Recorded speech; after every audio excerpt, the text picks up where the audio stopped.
Joseph, And I'm Nick. and this is Fish Jelly. Sure is. How are you? All I wanna do is be happy. For those who don't know, that's Mary J. Blige, For right? those who don't know, that I woke up for some reason that song drifts into my head quite a bit. The album it's from is called My Life, That's her iconic one that there was the documentary about recently. available on Amazon Prime. What year was that album? I remember being in Wasn't it like 94. I 94? was in high school, yes. That's such a good album. Yeah, we after watching that documentary, because I never listened to that album cohesively. We went on like a mini road trip. We Mhm. took a drive that was long enough that we could listen to all of it. Yeah, and you discuss the various themes of her lyrical contents. Very similar themes, yeah. I'm sure we probably talked about it before. We may have. Well, did we? I don't know. I'm pretty sure we have. Well, for people who know Mary, she often sings about like her man done did her wrong. Well, yeah, and never finding the good kind of love, and yeah, but she's still the queen of hip hop soul, and she's one of my faves. And the quality of her music has been consistent throughout her career.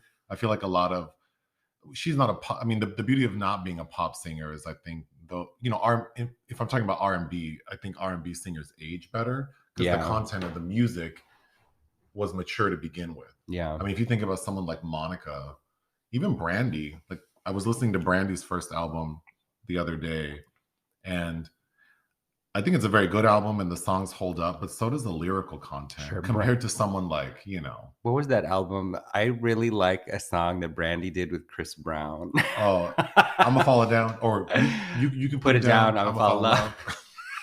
I remember you really like that song. I did. That album was what, like 2012? Yeah, but like even Monica, I think Monica was one of the youngest people to win a Grammy, maybe, or have a number. Anyway, her first album she recorded when she was like 13, and those songs sound very mature. And if you think about like these little pop girls recording stuff at 13 back then, like Mandy Moore singing about Candy, or Britney Spears, even in the late 90s. Yeah, so I think R&B singers age better. Oh, I just saw a headline about Millie Bobby Brown wants to play Britney. I've said this before, but you know how I do the Google alerts? Mm-hmm. I get Google alerts every day with my own name because of MBB. Because MBB's dating a man named Joseph Robinson, who's a hockey player. God, that's lasted a minute. Good for her. Yeah, so I'm very familiar with this woman. There's also, unfortunately for her, again, because she got in.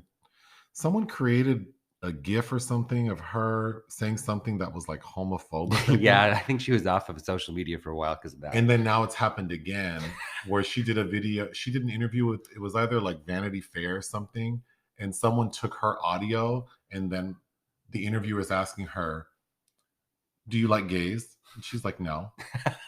"Are you sure?" "Yes." "So you're homophobic?" "That's right."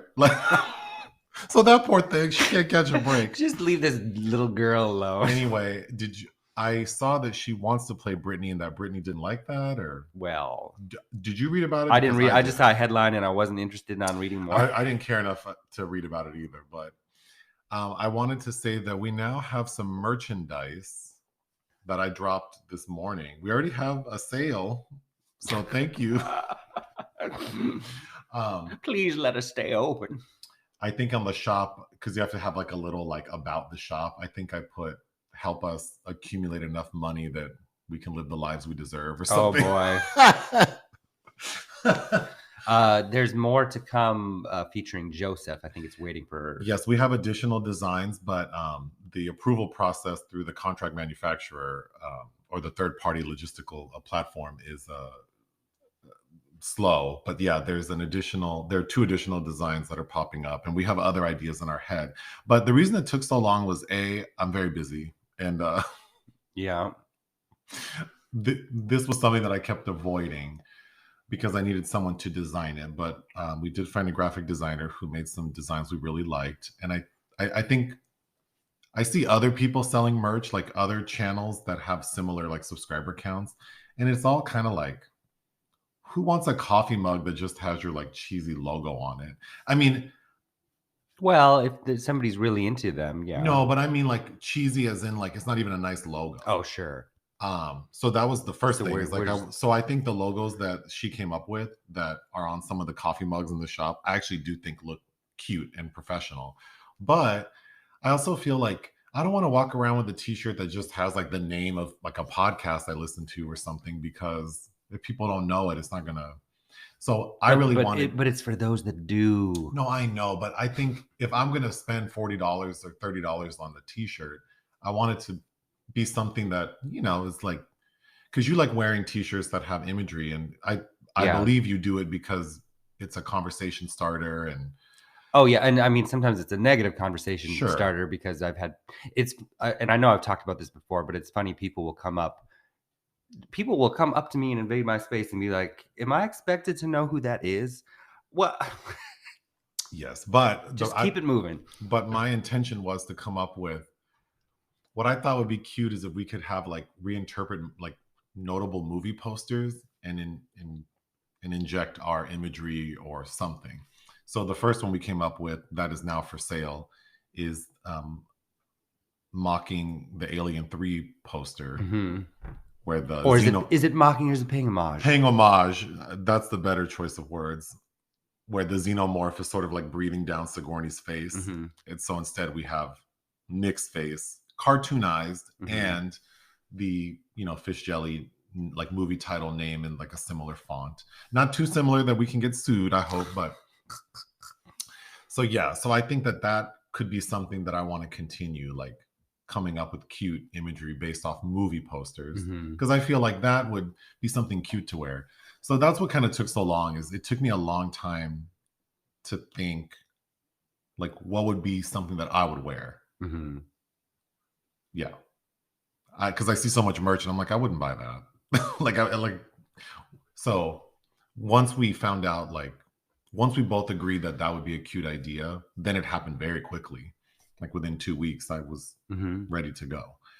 So I will put a link to the shop in the podcast description, but you can also find it on our YouTube channel. There's a tab that says store. And right now, YouTube is only showing one item. But if you click on that one item, it takes you to like a separate site, and then all the items are there. So there are like 4 different designs available now on like a bunch of different kind of stuff. But yeah, I just need to make more money so we can do more things. There you go. Well, and if we're gonna try to push forward with a movie, Yeah, I need to make money somehow. I can't dip into my minimal savings. But moving on. So last week we went to an event. Oh yeah. Called Wednesday. Oh, we get into 2 events last week, but yeah. Oh shit! Actually, let me type that down so I don't forget to talk about it after this. But well, actually, we should start with the one you were thinking first. Oh, so last Sunday. So yes. like after we recorded the podcast last week, later that afternoon, you were invited to a dinner hosted by, or sort of in honor of. Yeah, it's for the press to certain select press, as in like the first 10 people that RSVP to these shindigs. To meet Dolly De Leon from Triangle of Sadness. She plays Abigail, the toilet cleaner who becomes captain of the island. And she is one of the best parts of that movie. So I was like, oh, that could be interesting and exciting. And the place wasn't far from our house. It's walking distance to our house. So I was like, yes. So I'm not very familiar with Filipino cuisine. So that was also a motivating factor. The place was called L.A. Rose Cafe. Okay. It's on Fountain, not far from that billboard of Betty Davis saying, "What's the fastest way to get to Hollywood? Take Fountain." Yeah. It's kind of near there. But unfortunately, so the restaurant itself is quite cute. It is cute. Yeah. It's cute. Mm-hmm. I'm not going to be shady, but I have to speak my truth. That was a B-grade restaurant. I was shocked when we rolled up and they asked me probably like 5 times if I was coming because of the limited seating. So I was like, well, we're here. We have to be here. But, I'm used to. Because every time we go to a restaurant, that's the first thing Yes. we look at. But no, we have accidentally eaten at B grade You're restaurants. right. And for people who aren't in California, because I know in some states it's not required, but in California, every place that serves food has to have their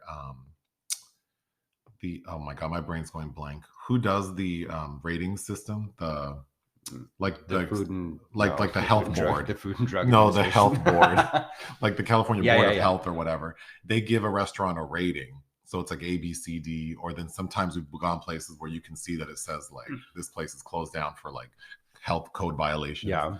So of course you'd want to eat in an A restaurant because even a restaurant with an A rating can have several demerits. Oh yes. So if you're a B and if you're a C, we were at a taco truck. We went to a taco truck That was a in C. Silver Lake or Echo Park. That was a C. They're still around, so they must have improved. So you know that's bad. And I remember Cantor's Deli. Cantor's Deli on Fairfax, that famous deli. Were they a C? It fell hard at one point. There was a point where they were, I think, a C. Yeah, I think they're back up. They leveled up. They did. They're still open. Shout out to Sierra. She and I have the same birthday. Did you know that? Of the same year as well? No, I'm older than she is. Okay. But yeah, same day. Anyway, so that was a little off-putting, but the restaurant's very cute. It looks like it may have been like a house.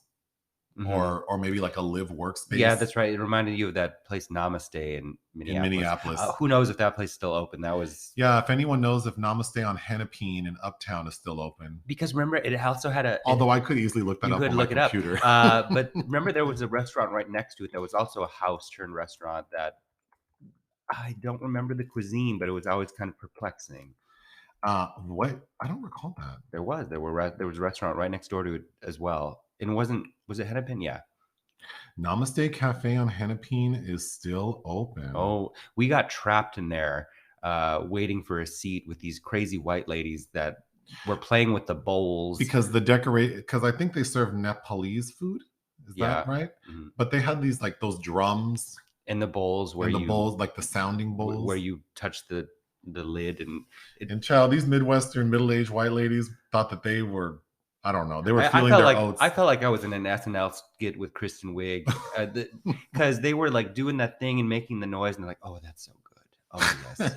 And it was vaguely sexual and we had to sit with those ladies for like 45 minutes. It was a lot, but I got so sidetracked. So Dolly De Leon. So the restaurant was cute. It was kind of had like a really homey feel. The decor was cute.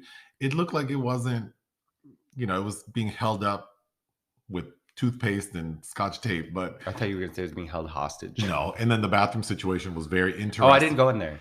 Oh, you didn't? Okay, so there's a main dining room which is very small. Our home, the second floor of our home is bigger than that restaurant. I don't want to brag, but no, but I mean the dining space is tiny, tiny, tiny. Yes, it is. And then in the middle of the dining room is a door, like just right in the middle, like next to two tables, to another portal. Yes, and you walk through that door, and that's where the bathroom is. Mm-hmm. It was so awkward. You said there was a shower in there. That's what made me think this was a house because then you go in the bathroom and it had a shower. I said you should have taken a shower and be like, oh, sorry, excuse me. But we get there right on time.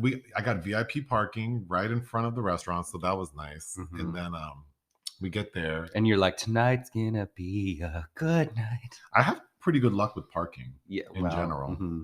Well, when he doesn't, he just goes home. So, but I'm typically blessed and highly favored when it comes to parking. Yeah. That makes me think of Dion Cole talking about people and their parking blessings. Won't he do it? But we sit down and there are some people there already. People aren't particularly friendly. Well, okay, so it's other film critics and journalists. Only one person. Well, I'd met him previously. You met one person you knew, and then he didn't know where to sit, so he's like, "Can you sit with you?" Yeah, he sat with us, and then... But he never actually sat down. He just put his coat down. No, he did. He did for a minute. For like a second. But then there was a table next to us with like, I guess, cooler people. So he kept like, you could tell he wanted to sit with them. And then finally he's like, I'm sorry, they want me to sit with them. Like, girl. Yeah. Well, you want to sit with them. Well, that's why I didn't really...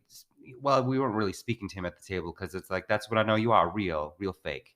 Well, and then some lady approached me and immediately was like, who are you? Yep, and then I was, nobody to her. So she just immediately like walked away. But that's But why I usually don't go to things like that, because that's very much the vibe. And yeah, I don't know. well, I would probably start going to more things just because I think it's fun to experience. But yeah, the crowd is kind of like, Well, it's just when I took you to Chateau Marmont, because I'd never been before, and there was a party after that Seaberg screening several years ago, and that's the same exact you vibe. know, the problem, and I think the reason I don't mind going is because I don't belong to this group, but I think most of these people are so thirsty, like Yes. literally and figuratively, and they're all broke. Oh, And they're all like, you know, if I want to go sit somewhere and have a glass of wine in a nice place, I could just go do that. I don't need to wait for someone to give me a free glass of wine that I wouldn't order. The other thing too is people are just so like, they'll just take anything. and just loading up on this food. Ugh.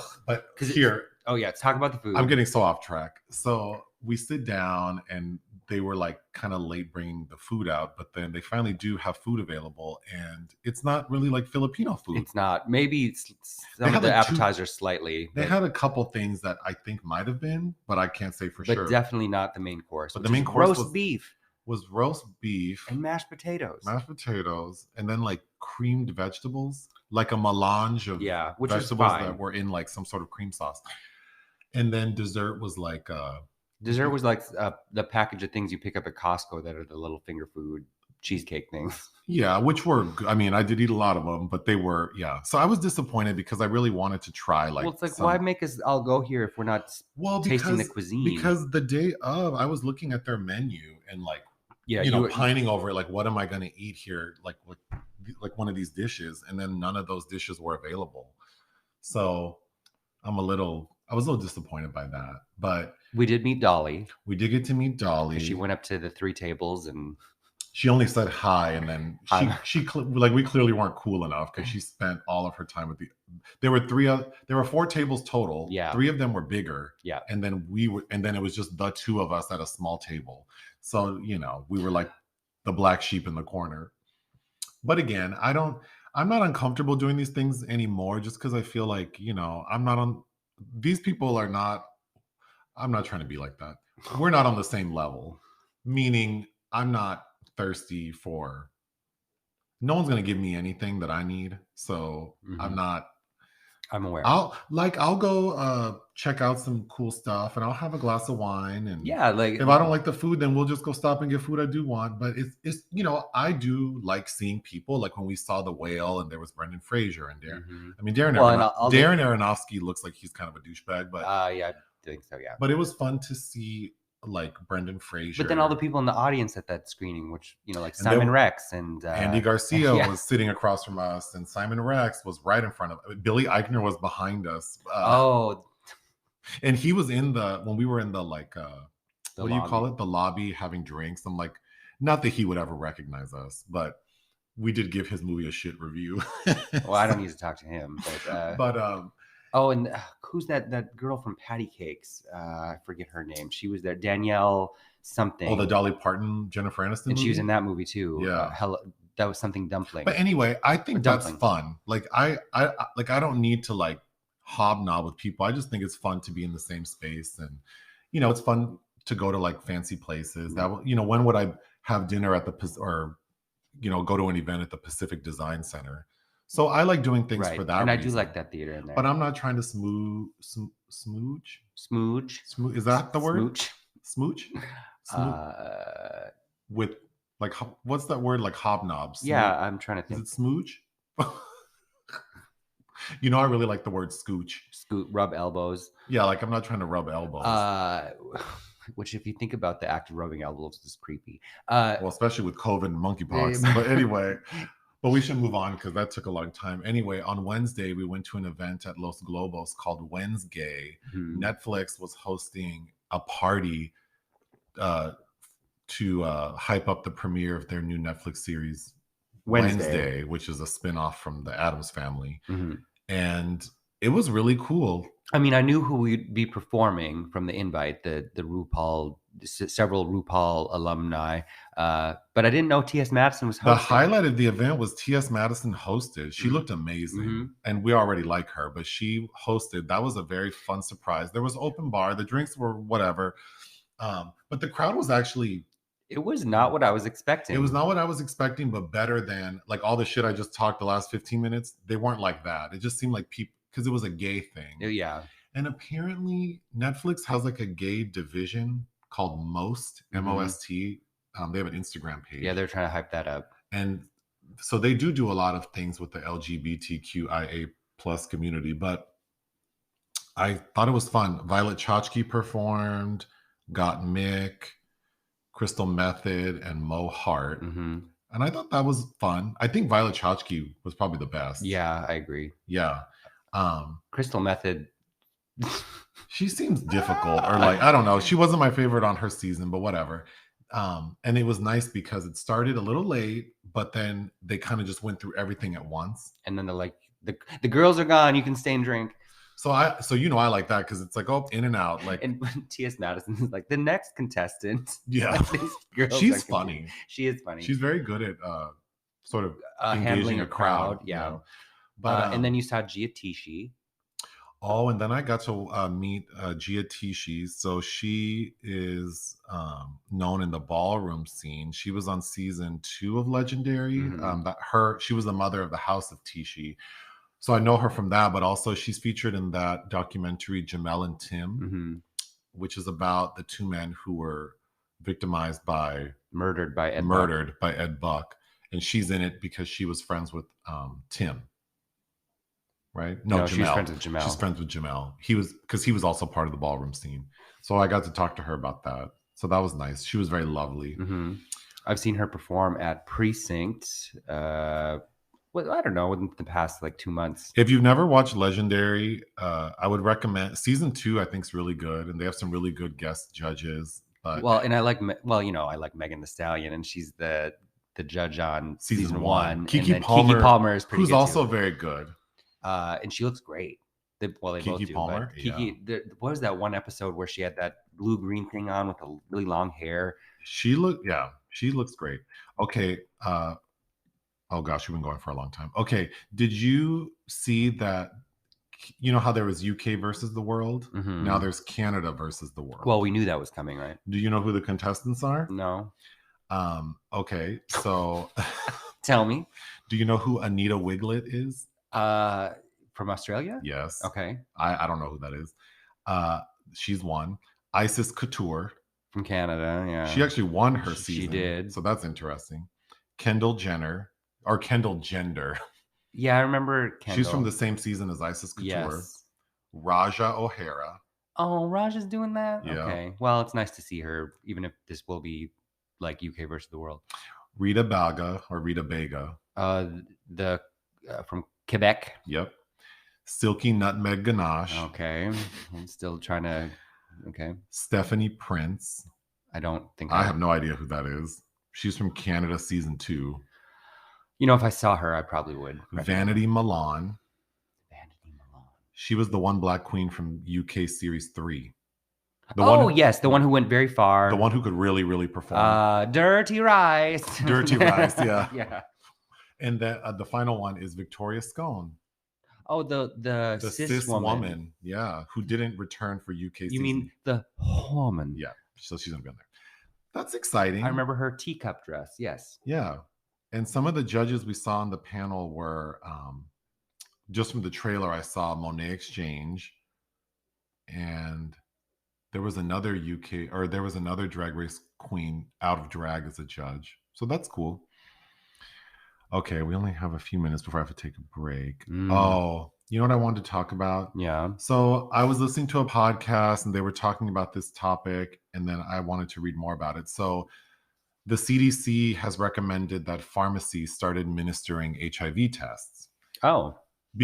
So the logic behind that is particularly in rural areas where, people don't have access to clinics or, gay men's health organizations. They could get access at a pharmacy, because even in the most rural areas, I was reading the statistics, but maybe 70 or 80% of people in the most rural areas are at least 7 miles away from a pharmacy. So that it's easier to get to. And then in some areas, they're as close as 2 miles away from the nearest pharmacy. So I think Philadelphia is going to be one of the first places to implement this. Mm-hmm. So then I had questions because I thought, okay, like we've all done HIV testing and most of us do it, prior to like PrEP, you would go, if you're in a bigger city, you go to like a clinic, like a men's clinic, and they have people there who are trained to talk to you and provide you with information if you are positive for HIV. Like they have counselors there who are like equipped to do this. Mm-hmm. So my very first thought is like, I used to work in a pharmacy. I used to be a pharmacy tech. And then I've had many experiences at pharmacies and they are rarely good. Those pharmacists of all the like medical professionals at that level, so like dentists, pharmacists, medical doctors, DOs, all that, I would say are the worst. Well, they act disgruntled a lot. Because they're always disgruntled. Like postal workers. Also, I was reading... Like I have to come to this window and talk to you about your drugs. Yes. And I was reading that during COVID, of all the healthcare professionals, the number one profession that sort of like left during COVID were pharmacists. Because they were already unhappy. Yeah. But even when we got our bivalent vaccine shot, that guy was terrible. Yeah. The service was terrible. So that made me think, need to tell me that guy would administer an HIV test, and then if the person were positive, he would tell them? Oh yeah, no. That's funny. I forgot that test. I had to reschedule it 3 times because they kept canceling my slot. And I believe that it was him canceling it because he just didn't want to. He didn't want to do it. So imagine that guy having to tell someone. So then I was trying to read. So I was reading all this shit, and I finally got to cdc.gov, and they have a PDF that's like an FAQ. So I read, it's long, and I read all of it. And it wasn't until FAQ number 12 that I got the information I was looking for. So the question is, since extensive pre-test and post-test prevention counseling is removed from the HIV testing event, how can HIV testing providers make sure that clients are still getting the services they need, such as mental health services, substance abuse treatment, housing, etc.? So they're acknowledging that the pharmacists who are administering these tests ain't shit. Are not, like how are they going to help them? The answer is, despite the separation of HIV prevention counseling from the HIV testing event, HIV testing services should still be client-centered, and HIV testing providers should have strong communication skills that prepare them to help clients address the various issues that may arise during an HIV testing session. Should have. Yeah, different clients will have different needs, and every effort should still be made to link clients with services that address their HIV-related health and wellness needs. Testing providers are encouraged... should encouraged to establish strong relationships with agencies that provide medical care, social and behavioral services in order to provide referrals to meet clients' needs. So you don't need to be an attorney to read this bullshit to know that these people aren't going to do shit. These pharmacists are just going to, because, these pharmacies make money off administering these tests. So they're just going to do these tests and then tell someone, girl, you got AIDS. And then that's the end of it. Yep. And I just think that is like, also concerning privacy issues. Can you imagine, like, if you live in some small town in like Tennessee, like some closeted gay person, and you go to like your rural pharmacy and take an HIV test? You think that those people are going to like mind their HIPAA regulations? No. And do you think that if that person tests positive for HIV, that they're going to be sensitive? I want to believe that healthcare professionals would be, but it's just like, I don't know. This shit seems crazy. Like, you should be familiar with resources. Well, right. Like, you just told someone because that's like, that would be like your pharmacist telling you have like cancer. Well, right. And then it's just like, well, I guess you should go figure that out. Like, well, and then if something terrible happens around this experience, then it's like, well, shoulda, coulda, woulda. I mean, we want them to be professional, but they don't have to be. And we, for those of us who know, HIV is extremely manageable. It's not the death sentence that we once thought it was, because it was, or that it was because there wasn't proper or treatment available and education wasn't what it should have been. But that's only for people who know. If you don't know and you don't have access to that, it could be a death sentence. Yeah. So I don't know. I feel real weird about this, but we need to take a quick break. This episode is brought to you by Reese's Peanut Butter Cups. In breaking news, leading scientists worldwide are conducting experiments to determine if Reese's Peanut Butter Cups are the perfect combination of peanut butter and chocolate. However, it appears the study was inconclusive, as the scientists couldn't help but eat all the Reese's. Because when you want something sweet, You can't do better than Reese's. Find Reese's now at a store near you. All right, I rambled on a lot about that, but I don't know I just feel weird about that. In the sense that, like, obviously, I want people to have access to healthcare, but I just think that, part of healthcare is care. And I just can't imagine, like, I'd be so devastated if I were a closeted gay person in a rural area who, first of all, when you go get an HIV test, for the most part, you're doing it because you're concerned Right. that you might have it. And then can you imagine going and you already probably don't feel safe because you don't trust the staff also, pharmacy technicians also have access to that information. And you don't need to be a pharmacy technician doesn't require anything. Mm-hmm. It does now. Now you actually have to, in order to take the test, you have to take a course. But that course ain't shit. And I know that because I worked for 4 years as a pharmacy tech and I took that test without even going to school. Like I just read the book the night before.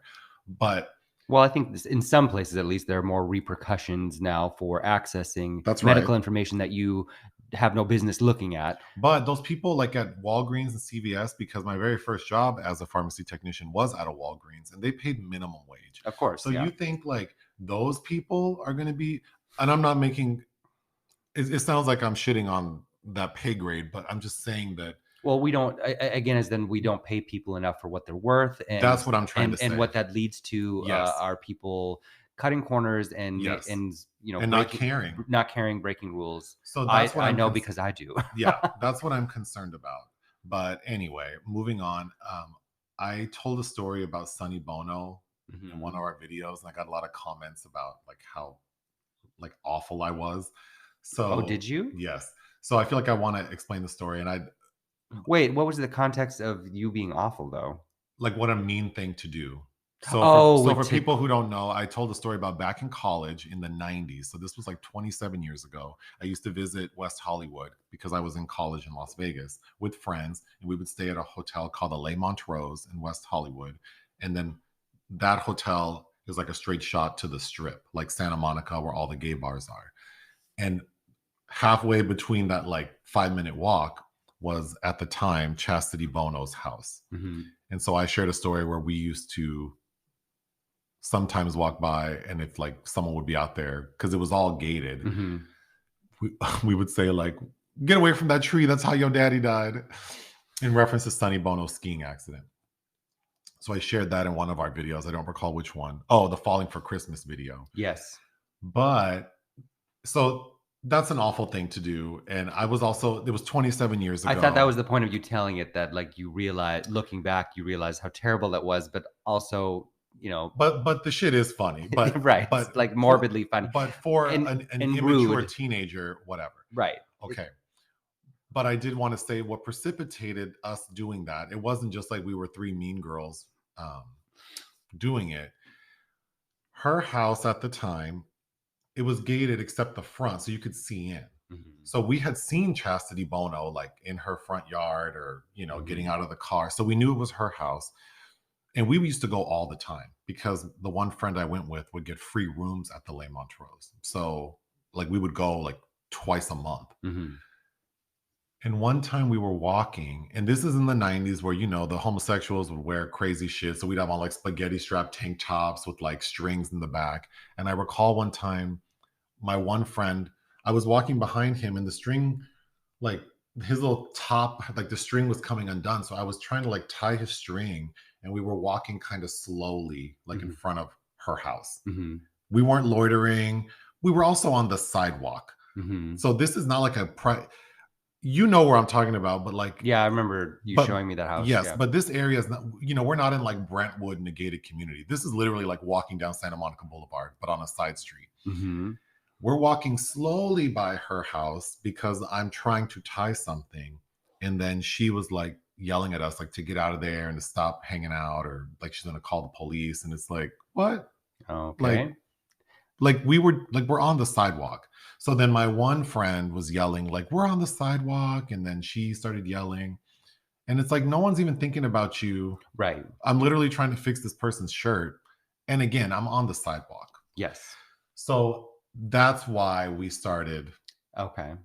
You started because Chastity Bono at the time was a Karen. But you know, it's a mean thing to say, and I wouldn't do something like that now. But yeah, Right, but also like you know, are we constantly having to censor to be transparent? We've all done stupid, terrible things. We like, have, but that's not an excuse. And I'm not a mean girl. Like I'm not deliberately trying to say nasty things. I do like to talk shit, but it's just I don't know. Sometimes I do like to say nasty things, depending on who deserves it. But well, there's a difference. Like yes, to me, talking shit is like jokes. And I think what we were saying, we thought we were being like I think we were like trying to be mean because we thought she was mean. But yes, so that's not my spirit she was nowadays. like Cloris Leachman and Prancer. Yeah, nowadays if someone did that, I'd be like, child, keep it moving. I don't give a shit. Like that's why you're built like a Tetris block and move on. But anyway, a question we got speaking of negative comments was how do we handle negative comments? Like Helen Keller. Well, so the thing, so only I see the comments and I delete them all. So Nick rarely sees negative comments in the actual videos unless he were to like check it very fast. But I usually, Yeah, sometimes I do see things, but it'd be very rare because I catch most of them. because usually it'll be when something drops, and I'll be like, oh, whatever. How are people reacting to this? Yes. And I will see things. Yeah. The only, now that we get so many comments, the only comments I can't keep track of are replies. That's too difficult. And I probably see more replies than you do because I'll follow them. Because you actually look at the video comments, but there are too many comments for me to scroll through. Like it's just too much. So I don't catch those. But yeah, so that's how I handle them. I delete them, but I delete negative, like nasty comments. If they're constructive, like if it's obvious someone listened to what we said and don't agree, and then they say what it is, to me, that's like a conversation. Right. So right. that I think, or if I said something that's wrong. yeah, so like, those I always keep because that's a conversation. Like that's someone who listened, and but then a lot of times it's just like nasty. And so then most of the negative comments are usually like me being dumb or me being like, why am I so mean and fussy? And then that's, so number one would be like I'm dumb. And then number two is like my shitty attitude. And then and then probably number three would be like relationship advice, like why are you with me, or like I probably suck, or there's a lot of that going on. Oh, okay. Well, I mean, But relationships are work, and he's usually lovely. People also like to comment on how like, oh, I seem happy today, or that it's like we make a lot of videos. Sure. And I'm a human being with a personality. So some days I'm tired, some days I've been drinking, some days I had a really long day. Mm-hmm. Some days we film the video like later at night. Mm-hmm. So I've been up for like 17 hours. So it's delirious. And just because I look good doesn't mean I feel good. Wait. What kind of shit they be saying about me? You rarely get negative comments. The only thing related to you would be like a correction. Sure. Because people love to correct people. They do, and who are like more know-it-all. So you know more than I do. So I rarely, for someone to correct me is pointless because it's like, well, in every video I don't know something. So most of the comments about you are like very nitpicky. Like, well, I do pride myself, but some shit I'm talking off the top of my head from memory, and some stuff it's like Wikipedia didn't update up there yet. Yeah, but so that's, but I don't take it to heart because I feel, and I never reply because we get so many nice comments that I can't even reply to those. So I feel like it's not fair to put energy into bullshit. I will reply to like constructive things. Yeah. Because sometimes it's like, well, thank you, I didn't know that, or you're right, like that's a really good point, or I didn't look at it that way. I mean, right. Isn't that the point of all this? That is the point. Like being enlightened by other people's perspectives and thoughts and critiques, and where we shouldn't live in a vacuum. So, well, that's why I think I like that. People also, well, the other another top comment that I don't delete because I think it's funny that other people will reply is about spoilers. Yes. Like I wish you would say, and it's like every video is a spoiler. Like just consider every video a spoiler. But I do that because I want to have a conversation, and I can't talk about a movie with having to censor myself about the most basic tenets of whatever is going on in this art. So I'm hoping if people watch us, because sometimes people love to comment like how I stumble my words and I say like a lot, and it's like, as I say like again, I'm having a conversation. I'm not like scripting myself. Right. We don't edit. I don't edit our conversation. other people on YouTube edit themselves. You'll watch a 10-minute video and it's been edited 100 times so that it seems seamless. But that feels like that person's talking at me. And I like the vibe of, I would hope someone who likes our videos thinks like we're talking, like they're in the room too. And if they were in the room, they would That's what interject. it would be. That's what it would be like if we were in person. Yeah, we were in person. If Nick and I were talking, it would be like double dutch. Like you would also jump in and you'd be included.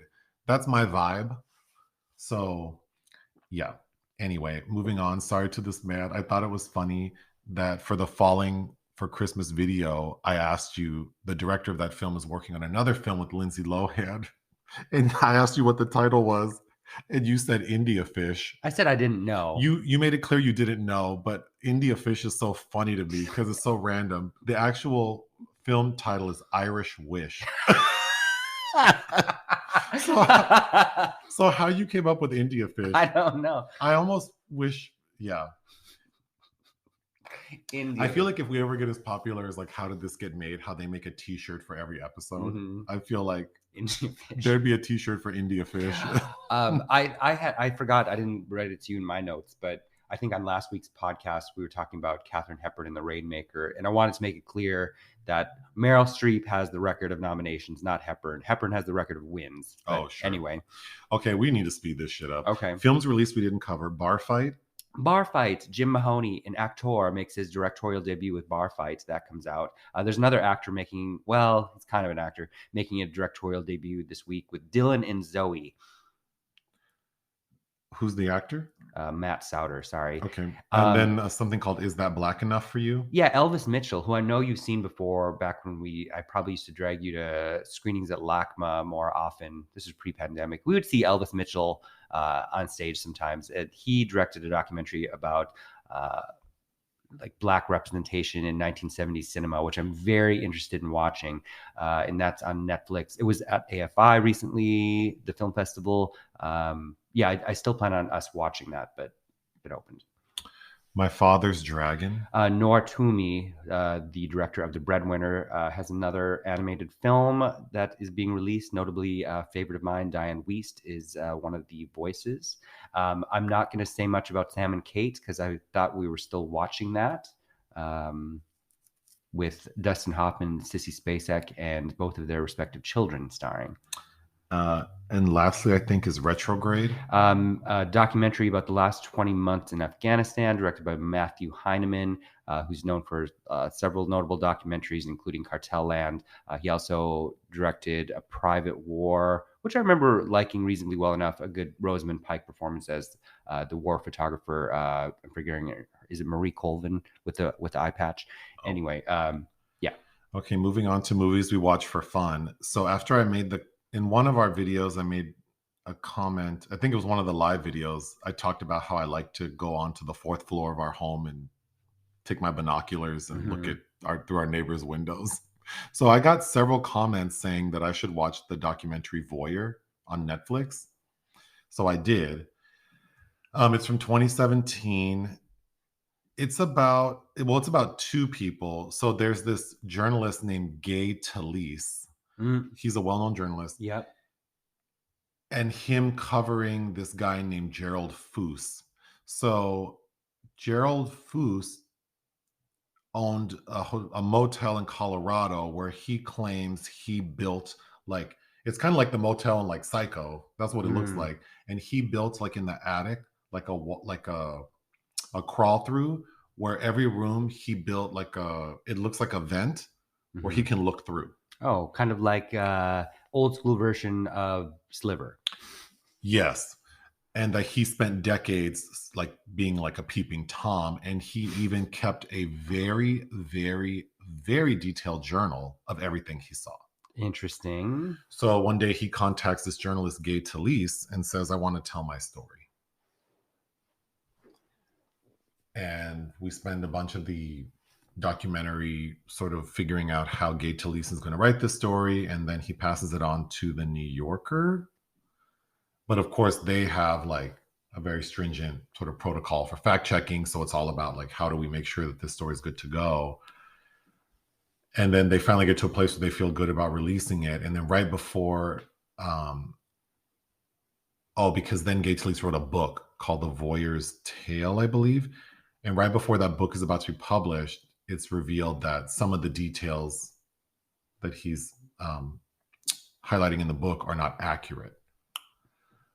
So then there's this big question of like, did this man really do what he said? Ultimately, I feel like I would recommend watching it. It's interesting because you have these two people who clearly want attention. The journalist who, he is really like, I want to be. It's so awkward to watch because it's like you have a subject you're writing about, but then you're making everything about you. Oh. Then we have this subject who is also talking to the documentarian. Sounds like Tyra Banks. Actually, it's very much that vibe. And there's a really cringy scene at the end where the journalist won't let the guy talk. Like the documentarian is asking the guy a question and the journalist is like, if for nothing else, it's worth watching the last like 20 minutes because that sounds very interesting. I haven't seen it. But ultimately I left feeling like, I don't know how much of this is true. And this guy seems more like, he does seem like a pervert. Also, his wife knew what he was doing and she seems special. Like, she was drinking that Nevada tap water. I don't know, but so I did watch it. It is an interesting watch.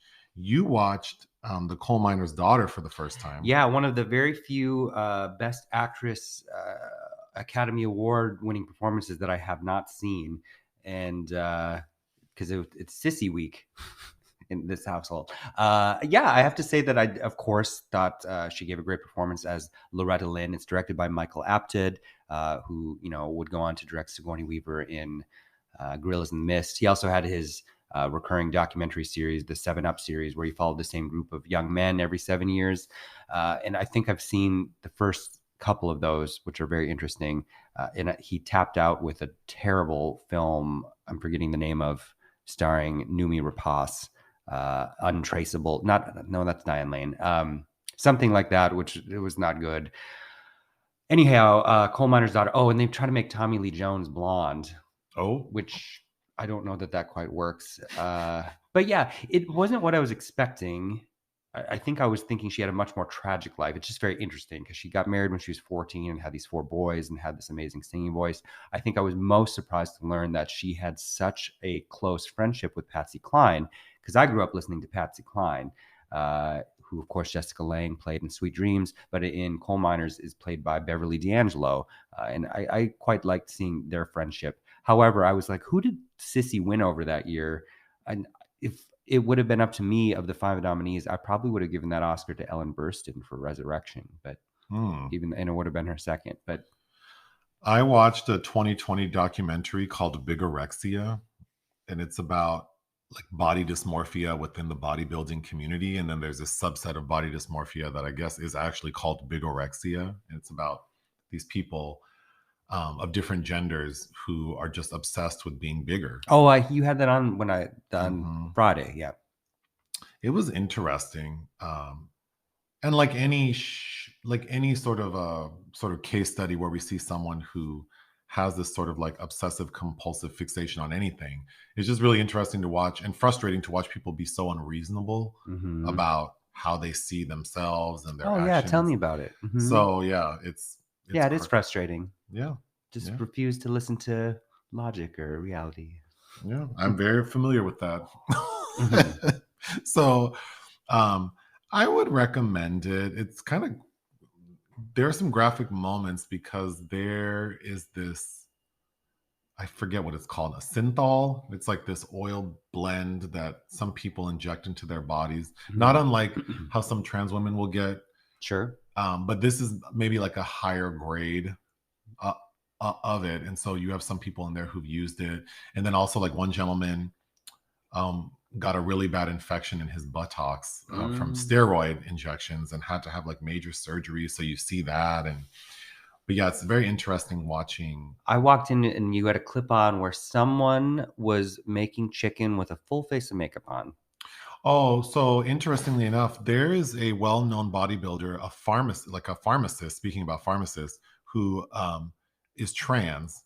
So she now lives as a trans woman who there's a documentary, like an entire documentary about her. She's also in this documentary. Okay. And it's interesting because she talks about how she struggles with bigorexia, but then also like affirming her gender identity as a woman means that she wants to be smaller. There's another documentary about a trans bodybuilder. I'm forgetting the name of it that we watched a couple years ago. Yeah, isn't that her with the pharmacist? I don't think so. With the 3 or the 2 sons and but so yeah, that is the separate documentary. We've seen that. Yeah. But so it's interesting to hear her talk about it, and then we have these bodybuilders talking about like trans people in a really awful way that's just like unbelievable. So that was hard to sit through. But yeah, something interesting. You watched Eve of Destruction? Yeah, if you like B grade narratives from the early 90s with a really interesting cast, I highly suggest Eve of Destruction. I had a good time with that. It stars Renee Soetendijk, who's probably best known, she's Dutch, from her Paul Verhoeven films like Spetters and The Fourth Man, which I really like. She was also recently in Guadagnino's Suspiria remake, but she's paired up with Gregory Hines, who's this cop, and she's this scientist who's basically created this artificial intelligence, this woman that looks not only exactly like her, but is downloaded like all of her primordial thoughts and memories and into this woman's brain. And the robot version of her is involved because she's just out here living in the world as an experiment. They're monitoring, several models of this AI. There's a bank robbery, and the robot version malfunctions and goes on, this killing spree rampage. So it feels like Terminator 2 mixed with Species, and it gets real weird because they're trying to track her movements based on the scientist's actual memories. So like her early sexual experiences, and Gregory Hines is screaming at her about her collegiate adolescent sex fantasies. Like, I need to know everything about you. It's so utterly ridiculous and a lot of fun. And I quite like Renee Soetendijk. But yeah, it was not well received at the time. But it's directed by a man named Duncan Gibbons, who's dead. He died in 1993, who did a lot of music videos like for Bananarama and Glenn Fry. But can I read you the statement on Duncan Gibbons on IMDb? Do it. Duncan Gibbons died in the massive wildfires that plagued the Southern California region in 1993 because of hazardous and dry conditions. Mr. Gibbons at first got out safely, but he went back to the area where he was living because he was trying to rescue his cat and perished. The cat was found days later, alive, but with the tips of its ears burnt off and hiding in the bottom area of a shed. Why is this... This poor man's legacy is diminished to him. His dumbass died because of his cat that lives. Watch that be how I die. Aggie is in the house on the top floor and it's on fire, and I go to catch her and realize that she slid down the side or something. But why is this the first statement I see on this man's IMDb? That's pretty good. Lastly, the drag queen Ms. Cracker has a comedy stand-up special on Amazon called Here I Stand. It's on Amazon Prime, and I watched it. It's actually good. I mean, I'm not to say like I'm surprised. I do think she's quite funny, but I think her presence on stage she has really good timing, and so I was impressed. Okay, there are no projects of interest. There aren't? I didn't see any. There were. I have several. Oh, it's listed and it collapsed with obits. Oh, well, can you get through them in like 4 minutes? Sure. Okay. Well, are you going to go over Kevin Conroy died, who did the voice of Batman on many cartoons?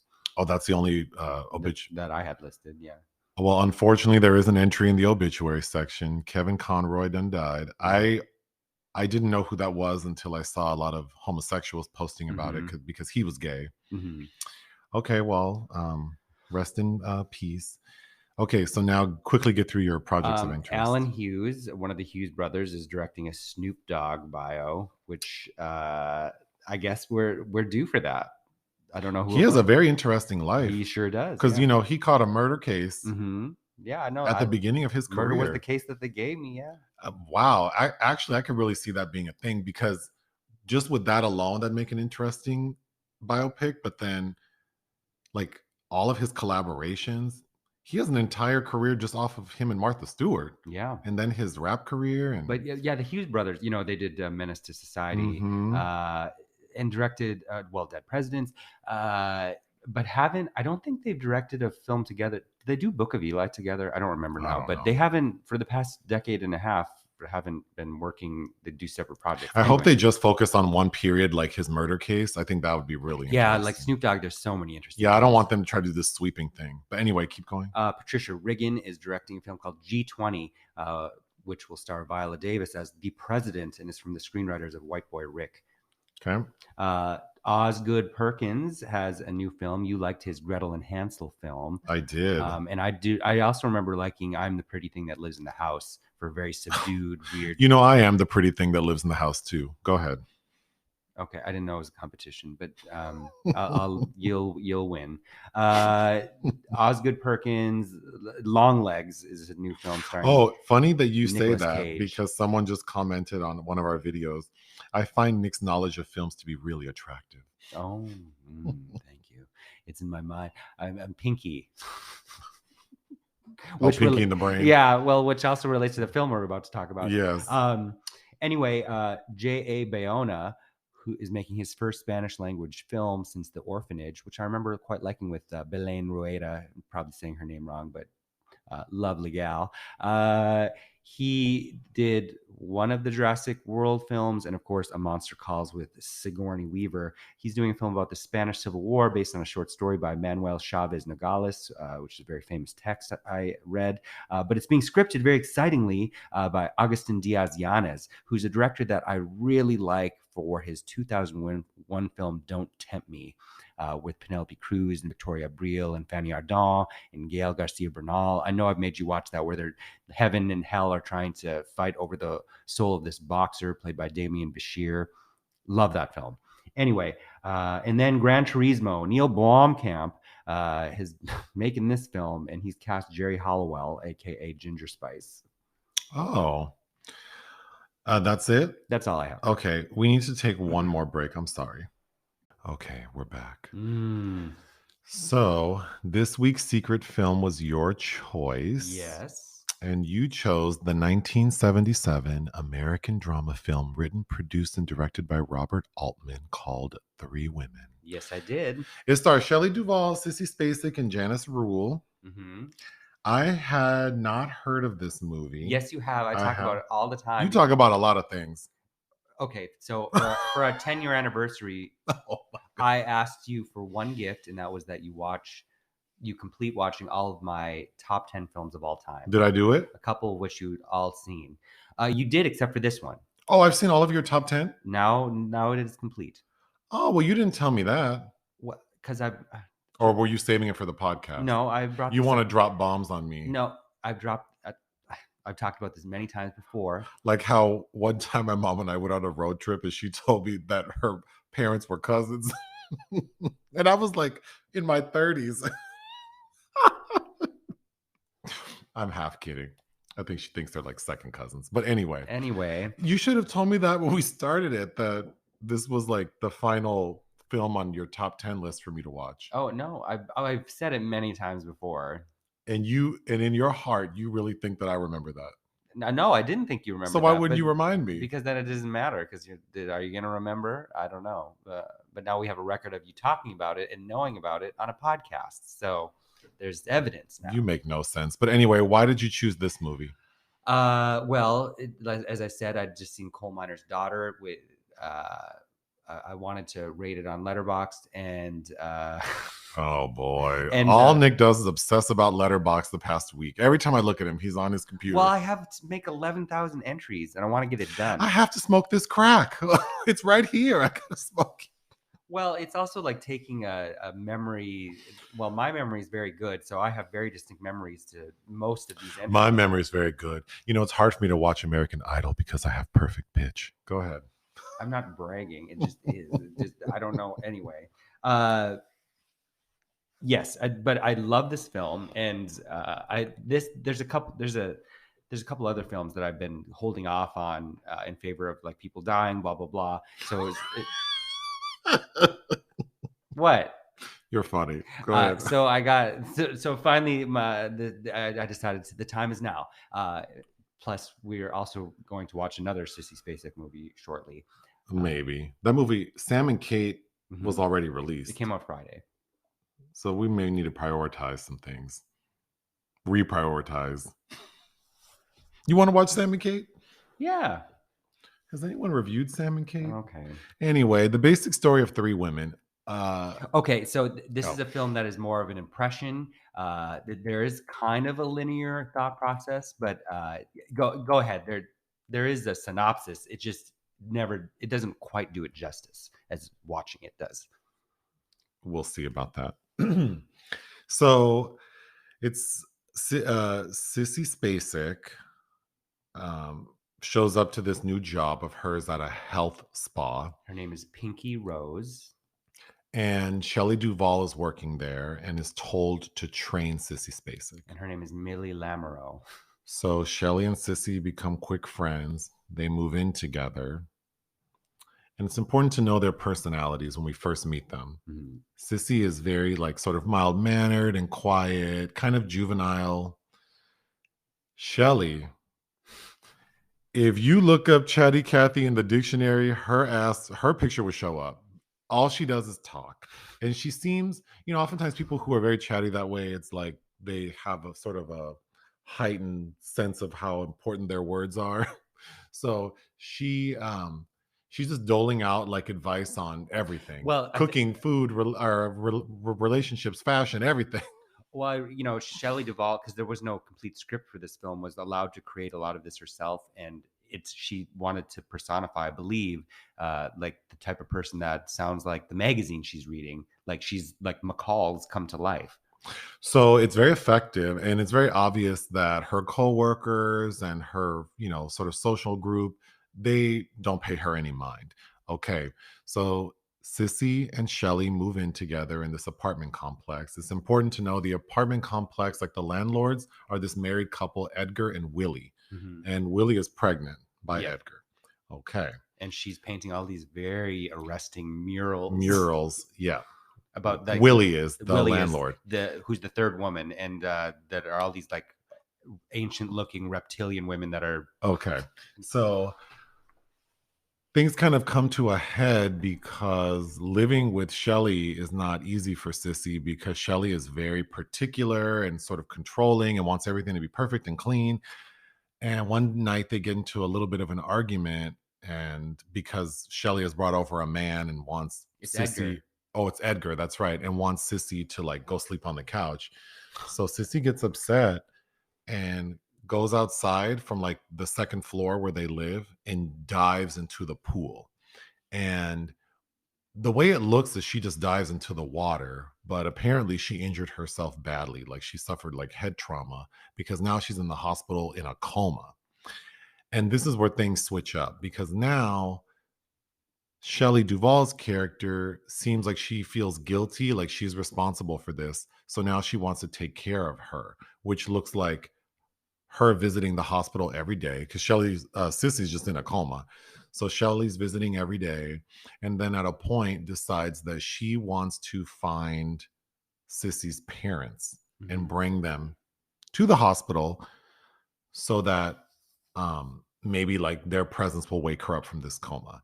It's important to know they're in the desert, like Palm Springs type desert. It was shot in Palm Springs, but it's supposed to be set in some Northern California desert town. And the parents, I believe, are from Texas somewhere. Yep. So they took the bus all the way to California to visit the daughter.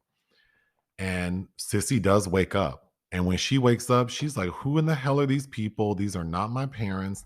And her attitude is entirely different. She's an entirely different person. So now things have changed, because Shelley's become a little more nurturing and sort of aware of her environment, whereas Sissy is Little Miss Hot Draws. And she doesn't want to be called Pinky anymore. She wants to be called what her birth name is Mildred, which we knew before. She's dressing more sexy. She's wearing makeup. She's doing her hair differently. She wants the attention of men, and starts sleeping with Edgar. So now Shelley is sort of uncomfortable in her own home because Sissy is so bossy and crazy. But everything culminates with Sissy has a bad dream one night, like a dream within a dream, Mm-hmm. because I feel like this entire movie is a dream. Yeah. And she goes to Shelley Duvall, who's sleeping on the rollaway bed, because Sissy has convinced Shelley that she should sleep on the She rollaway needs a now. room of her Because own. she needs a room of her own. Virginia Woolf said. Yeah. And they're sort of like sleeping together, and it seems like maybe they're like sort of understanding each other better, when all of a sudden they're awakened by Edgar, their landlord, has like walked into their apartment, like brother man from the fifth floor style, Mm-hmm. and is making himself a drink. And of course they panic and say like, we're gonna call the police. And he's like, girl, I'm friends with all those people. If I told them what I was doing, they'd probably be here too. And he's like, never mind all that. Like, my wife is giving labor right now, so that's why I'm here. So Shelly's like, oh my God, we need to go help Willie. So she drags Sissy with her, and they drive down to Edgar and Willie's house. And sure enough, Willie's in bed, like in labor by Alone. herself. So Shelly says, I'll take care of this while you, Sissy, get in the car and go get some help. So Shelly delivers this baby, not knowing what she's doing. The baby's born, like stillborn. Mm-hmm. So like now Willie is in bed holding her dead baby. Shelly's covered in blood, traumatized. Mm-hmm. She walks outside, which was a really good scene, and she sees that Sissy Spacek never went to get help. So she slaps the shit out of her. And then we cut to sometime in the future. Now the three women, Shelly, Sissy, and Willie, all live together. And Shelly's kind of like the leader of the group. Like the other two listen to her, and she kind of tells them like, it's dinner time, sit here, go over there. The end. I thought this movie was very good. I absolutely love this movie. Shelley Duvall is so good and so watchable, and like like the way their personalities switch for both Shelley and Sissy is so effective. Shelley Duvall, I think, is transfixing in this and beautiful, and she won Best Actress at Cannes for it, which is notable. But Sissy Spacek does such a good job, because in the beginning she does seem like girlish, because they're like, they're not kids, they're of age, but Sissy, she doesn't have like she kind of has like, well, people with fair skin age differently, so she doesn't look particularly young in the face, but like how she's styled and acting, she does seem like a little girl. And then when she switches, I don't know what they did to her hair, but it looks so good. She's wearing makeup that makes her look kind of dewy and like rosy, but also like, well, and like the color is important, like that she's the color of her name, like pinky rose, right? But then she's wearing like this red lipstick and kind of like garish, eyeshadow. And then she's dressing more provocatively. There's a scene where she is, oh my gosh, there's a scene where Shelley Duvall goes to her job, and her bosses treat her like shit. They treat everyone like shit. But Shelley Duvall goes to her boss. This is after Sissy wakes up, trying to get Sissy her job back. And she's advocating for her friend, and they're not trying to have it. And she gets mad and quits. And then she walks out to her car, and her car's missing.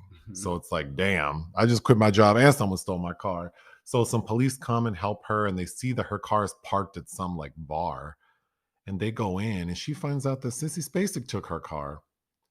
So she confronts her in a really good scene, because the way it's shot, it's like an aerial view of Shelley walking across this dirt field, while Sissy is out there with Edgar, her landlord, like at a shooting range. Landlord lover, yeah. And Sissy's wearing this really cute, like sexy pink, like two like piece pants set, and is like being so rude to Shelley. I thought that was super effective. But yeah, the transition of Sissy Spacek going from like innocent, sweet little girl to like, well, I temptress. Had read that it was a film about a personality thief, which is kind of largely what's going on. But I don't think this story is that confusing. I mean, it's very obvious it's not obvious like basic. I think interpretations are open, and there's so much ambiguity.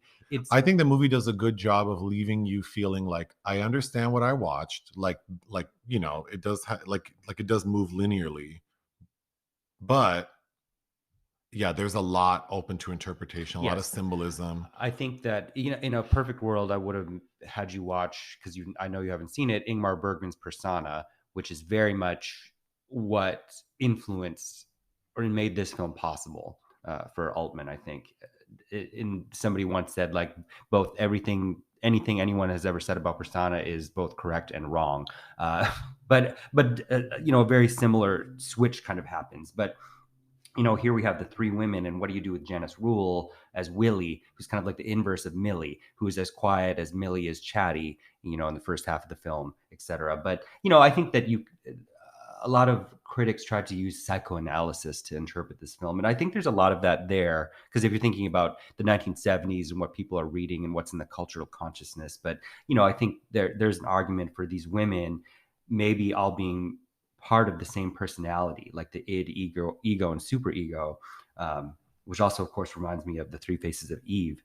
And somebody, I don't remember who, but suggested that this is part of a thematic trilogy by Altman, which includes two other of my favorite Altman films, which are Images with Susanna York, which that actor also had contributed quite a bit to the creation of that character, and then Sandy Dennis in That Cold Day in the Park, which is a very early Altman film, and I also highly recommend that film.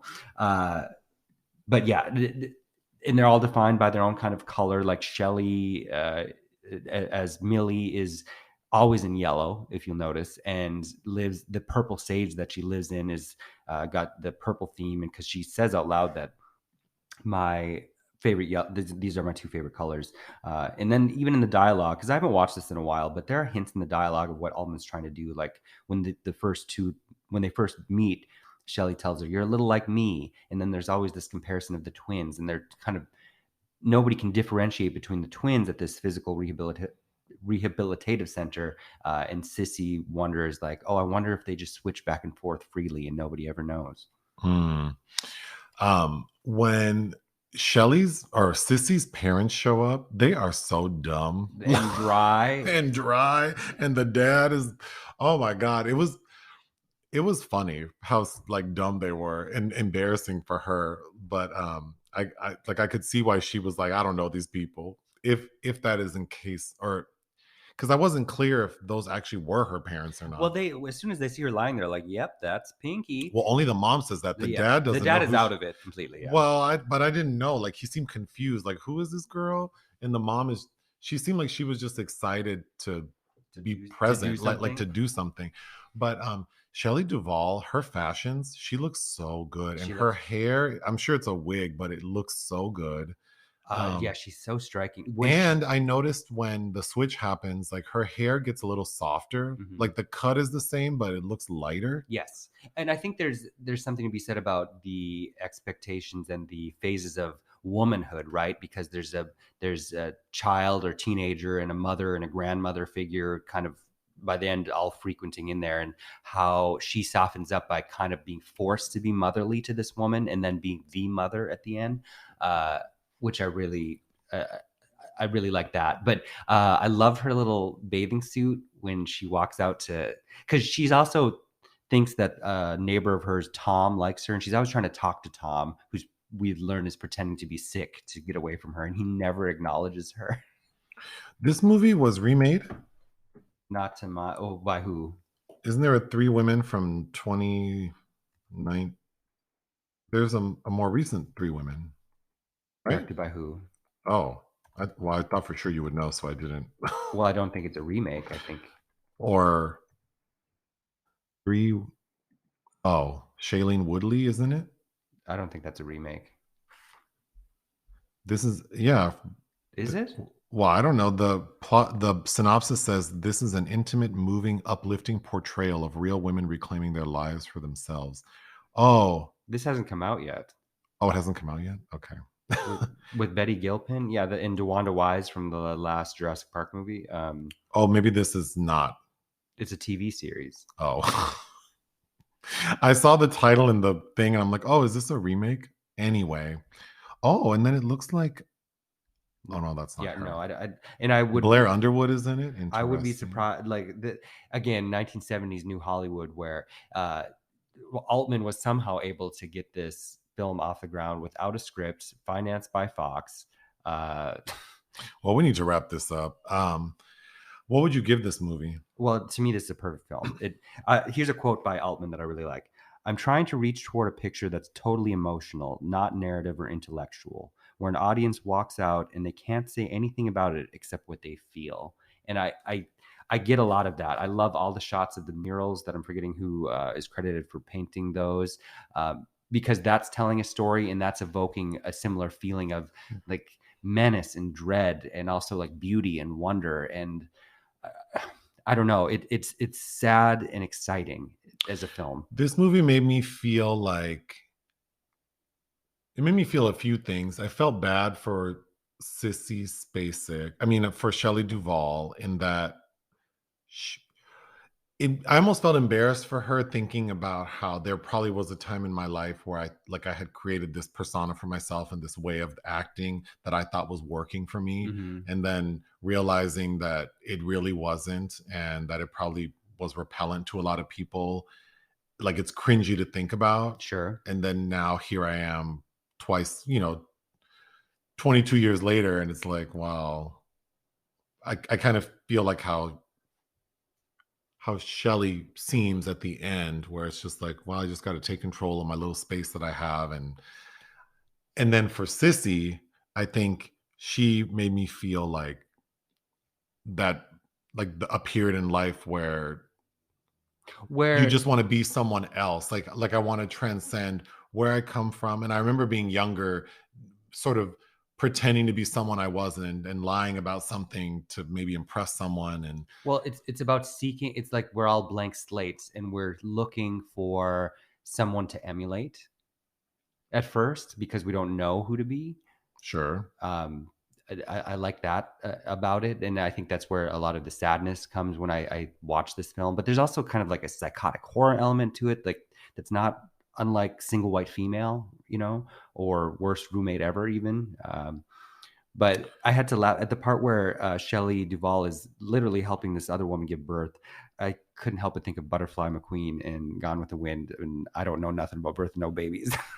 Oh gosh. And then when she is like, what, like after she hands the stillborn baby to Willie, she walks out like almost like a mummy, like, because what a traumatic thing to go through. And she's covered in blood, and like she just handed this woman her dead baby. And then when she sees that her supposed friend didn't even go try to get Mhm. help, and the look on her face, and then when she slapped her, that was really good. It was, and then it suggested after that maybe Edgar has been killed and maybe is lying beneath that pile of tires. That's the last shot of the film. Oh, Again, nothing's really certain, but I like all the suggestions quite a bit, and I like the cinematography. It was shot by Charles Rocher Jr.